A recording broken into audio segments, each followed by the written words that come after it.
السلام عليكم ورحمة الله وبركاته يا جدعان، عاملين ايه؟ معاكم نور.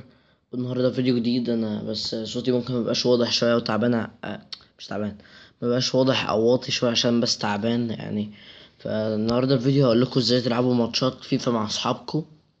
اللي متأكد منه ان هي هتشتغل مع فيفا 16، لكن 15 وقبل كده يعني مش متأكد اوي، بس بتهيألي هتشتغل.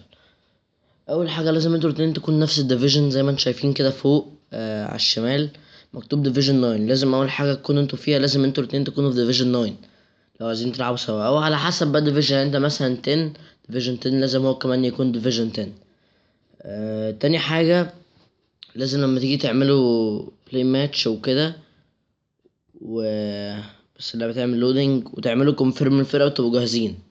كونفيرم كده. يستحسن ان انتوا الاتنين تكونوا بتتكلموا بصوت يعني، او بتتكلموا عموما عشان تعرفوا امتى، لان انتوا الاتنين لازم تدوسوا سيرش في نفس الوقت. فانا مثلا مثلا دلوقتي مش هلعب مع حد، بس ان شاء الله يعني هعمل فيديو قدام ان انا هلعب مع ناس صحابي وكده. فانت اول حاجه لازم تكونوا يعني بتتكلموا او بتتكلموا على ماسنجر اي حاجه مثلا عشان تعرفوا تدوسوا سيرش في نفس الوقت. فانتوا لازم اول حاجه بس اوريكم كده مثلا تعملوا سيرش في نفس الوقت. فانت عندك يعني لغايه ما تلاقيه. انت طبعا ممكن اول مره تشتغل او ممكن لا، يعني انت وحظك. انا صاحبي لعبت معاه اكتر من 5 ماتشات، وكان في مره في مرتين كانت من اول ما عملت سيرش لقينا بعض.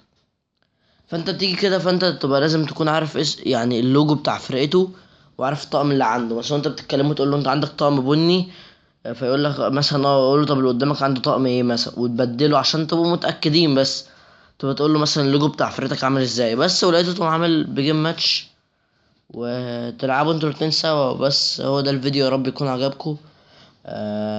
بس وشكرا، واشوفكم في فيديو جديد، ومع السلامة.